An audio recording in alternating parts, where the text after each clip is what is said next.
Iran की तजारत भी इसी के साथ हाँ शामिल हो जाएगी और इसमें बहुत सारे जहाज़ जो हैं वो चाइनीज़ भी आ जाएंगे। 26 जहाज़ अगर गुजारे हैं तो ये एक तरफ से गुजारे हैं। मोटरवे पर हाँ जी, सफ़र करते बिल्कुल। हैं तो आप जाते हुए भी देते हैं, आते हाँ हुए जी, भी देते हैं बिल्कुल, ना जी, बिल्कुल, टोल बिल्कुल प्लाजा ऐसे पे। ही। इसी तरह से अब वो जिस पर पासदारान इनकलाब का टैग होगा वो गुजर जाएगा। अमेरिका को बड़ा झटका, ईरान को पैसे आना शुरू और कई जहाज़ आबनाए हरमज़ से गुजरने भी लगे और अमेरिका उनको रोक नहीं पा रहा।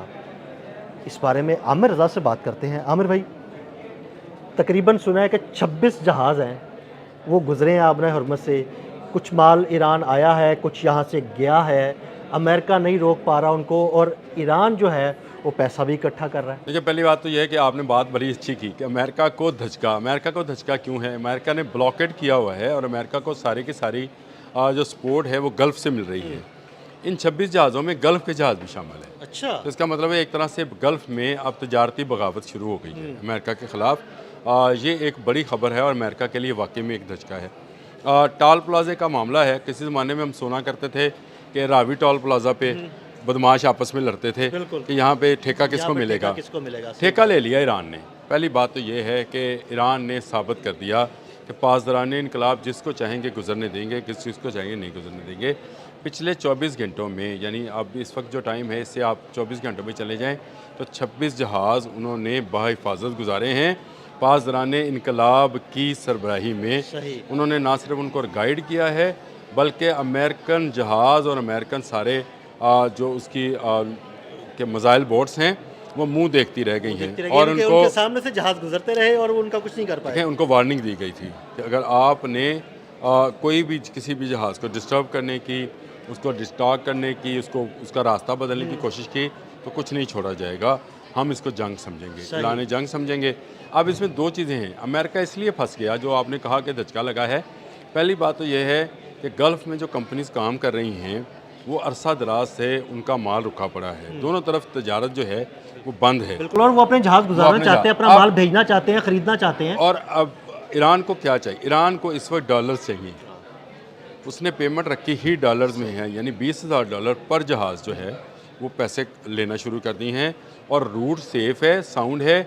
इसीलिए पिछले 24 घंटों में 26 जहाज़ जो हैं गुजर कर चले गए हैं। अमेरिका मुंह देख रहा है, सामने बैठे हैं अमेरिकन, लेकिन वो रोक इसलिए नहीं पाते हैं कि अगर वो उन जहाज़ों पर हमला करते हैं तो ये वो जहाज़ हैं जो इनके अलाए हैं। सही, यानी वही ममालिक हैं, गल्फ़ कंट्रीज़ हैं या वो कोरियन हैं या किसी में हैं। देखिए, तजारत तो इसी सूरत में होती है, वो उनके अलाए हैं और अगर वो नहीं रोकते हैं तो ये पासदारान इनकलाब को $20,000 पर जहाज़ जो है वो टोल टैक्स दे के जा रहे हैं। तो जो उन्होंने अपनी असम्बली से कानून पास किया था कि आइंदा अब आबने हरमज़ 26 फरवरी से पहले वाली आबने हरमज़ नहीं रहेगी और जो गुजरना चाहेगा इसके बाद वो हमें टोल देकर जाएगा। देखें, इससे महंगाई तो होगी, गल्फ़ में भी होगी, बाकी ममालिक में भी होगी, हमें भी उसमें आना है। लेकिन ईरान को आप उस नहज पर ले आए। आपने ईरान को दोबारा से एक मुआशी ताकत बनाना शुरू कर दिया। ईरान उसकी मईशत जो थी वो कमज़ोर थी। डॉलर वहाँ पे मिल नहीं रहा था, उसकी करेंसी बड़ी डाउन थी। अब अगर लाखों डॉलर उसको मिलेंगे एक जहाज़ के बदले तो उसकी मईशत तो बेहतर होगी। उसकी मईशत बेहतर भी हो रही है, दूसरा उसका बाकी ममालिक के साथ रब्ता भी बढ़ेगा। और अगर ये जहाज़ आपने हरमज़ से गुजर रहे हैं तो आपने शुरू में बिल्कुल सही कहा था कि ईरान की तजारत भी इसी के साथ शामिल हो जाएगी और इसमें बहुत सारे जहाज़ जो हैं वो चाइनीज़ भी आ जाएंगे जो कि गल्फ़ में बहुत ज़्यादा सामान देते हैं। इसी तरह गल्फ़ में जाने वाली सब्ज़ियाँ, गोश्त और अद्वियात जो हैं वो भी आपने हरमज़ से गुजर कर जाती हैं। तो ये जाने वाले 26 जहाज़ अगर गुजारे हैं तो ये एक तरफ से गुजारे हैं। इन्हीं 24 घंटों में वो जो जहाज़ गल्फ़ की तरफ गए हैं वो भी तो टोल दे के गए हैं। अच्छा, अब जो आएगा वो भी देगा, $20,000 देगा, जो जाएगा भी वो भी गुजरने का टोल है, जाने आने वाला। जैसे आप मोटरवे पर सफ़र करते हैं तो आप जाते हुए भी देते हैं, आते हुए भी देते हैं ना जी, टोल प्लाजा पे। इसी तरह से अब वो जिस पर पासदारान इनकलाब का टैग होगा वो गुजर जाएगा। ये हम टैग समझ लें, आपको यहाँ इसको आई टैग कहना चाहिए, ईरानी टैग। ईरानी टैग जहाज़ जो हैं उनको रास्ता बताया जाएगा। के लिए ई टैग लगवाते हैं, वहाँ पर आई टैग लग गया। अब आई टैग जो है वो लगे हुए जहाज़ जो हैं उनको अमेरिका इसलिए नहीं रोक पाएगा कि अमेरिका के अलाए रहे हैं ये सारे मुल्क, उनकी तजारत भी बंद थी। यहाँ मुल्क वो हैं जिनके सामने अमेरिका खड़ा नहीं हो सकता। ट्रंप चीन के सामने क्या चीन खड़ा के होगा। सामने नहीं खड़ा हो सकता। दौरा चीन में हमने वाज़ेह तौर पर वाज़ह पे देख लिया। देख लिया। तो अब चीन जो है उसकी तजारत जो है उसमें भी इजाफा होगा और चीन जो करेंसी देगा वो अपनी करेंसी ईरान को देगा। ईरान उससे उसी की टेक्नोलॉजी जो है वो हासिल बिल्कुल करेगा। ठीक है। देखिए ईरान दोहरा फ़ायदा उठाएगा, एक तो उसकी तजारत बढ़ेगी, दूसरा उसकी डिफेंस जो है वो ज़्यादा मजबूत होगी जो कि चीन के ज़रिए होगी, और तीसरा गल्फ़ ममालिक को अब समझ आ गई है कि ईरान को कुछ दिए लिए बगैर यहाँ से गुजारा गुजरा नहीं नहीं है है। अब। अब यहाँ से गुजरेगा वही। ये सारा उनके पेटे पड़ गया। ये अच्छा भला चल रहा था। सुकून आपने था दुनिया हरमज़ में, आराम से तिजारत हो रही थी। आपने हरमज़ इतनी पुरसकून कहते हैं कि ये गेटवे था कि यहाँ पर कभी कोई हंगामा नहीं हुआ था। बिल्कुल। लेकिन देखें आग लगा दी अमेरिका ने, और इस आग का तपश गल्फ़ में महसूस की जा रही है।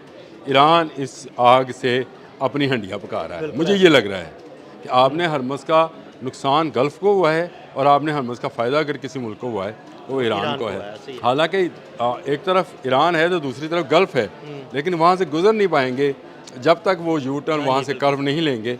आपने हरमज़ वाला उस वक्त तक उनको नहीं मिलेगा। और आई टैग जो है, जिसको आपने कहा कि ईरानी टैग जो है वो लगेगा जहाज़ों पर, वो चलेंगे। अमेरिकन ब्लॉकेड को उड़ा कर रख दिया है अगर देखा जाए, और अमेरिका जो कह रहा है कि वो बहुत करीब है माहिदा करने के। इस माहिदे के अंदर ये शिक शामिल होगी कि आपने हरमज़ ईरान का होगा। वो जो अमेरिका टॉल लेना चाह रहा था सारे मुल्कों से, वो टॉल अब ईरान लेगा। ये अमेरिकन को अपने जहाज़ निकालने पड़ेंगे। याद रखिए ये माहिदा जब भी हो, आज हो कल हो, अमेरिकन आपने हरमज़ खाली करेंगे और आपने हरमज़ पर मुकम्मल कंट्रोल जो है पासदारान इनकलाब का या ईरान का होगा। और ईरान उसी से जो है, चाहे वो तेल अपना बेचे ना बेचे, वो तो बैठ के सिर्फ एक टाल चलाएगा और उससे वो उसको डॉलर्स आना शुरू हो जाएंगे और उसकी मईशत और उसका डिफेंस जो है वो मजबूत से मजबूत होता चला जाएगा। ये गल्फ़ के लिए और एक बड़ी चुनौती है। अगर उनका एक ऐसा मुल्क जिसको वो अपना दुश्मन मुल्क समझते हैं, अगर समझा जाए मुत्तहिदा अरब अमारात या बहरीन ये अपना दुश्मन मुल्क समझते हैं ईरान को, तो ईरान को मजबूत होता वो अपने सामने देखेंगे लेकिन रोक नहीं पाएंगे। जैसे इन 26 जहाज़ों को नहीं रोक पाए। आने वाले और जाने वाले बेशतर जहाज़ जो हैं अब वो रिलैक्स होना शुरू हैं। इससे पेट्रोलियम की कीमतें जो हैं वो भी ज़रा कम होंगी और अल्लाह करे ये माहिदा हो जाए। लेकिन ईरान को एक मुस्तकिल आमदन का ज़रिया जो है वो मिल गया है और वो ये टाल आप प्लाज़ा है जो कि आपने हरमज़ में बन गया है। पासदारान इनकलाब को पैसे दें और अपना जहाज़ गुजार के ले जाएँ, तजारत करें, तेल ले जाएँ, गैस ले जाएँ। ये मुल्कों के लिए मैं समझता हूँ कि एक अच्छी चीज़ भी है, लेकिन बुरी चीज़ इसमें सिर्फ यही है कि हमारे जैसे मुल्क जो हैं वो भी पैसे देकर ही जहाज़ गुजारेंगे। लेकिन ईरान का फ़ायदा होगा, इसकी हमें खुशी बड़ी। बहुत शुक्रिया आमिर भाई। आमिर भाई ने बड़ी तफसील के साथ इस सारे मामले पर रोशनी डाली। मज़ीद अपडेट्स के लिए हमें फॉलो करते रहें। अदील अहमद और आमिर रज़ा को इजाज़त दीजिएगा। अल्लाह हाफ़िज़।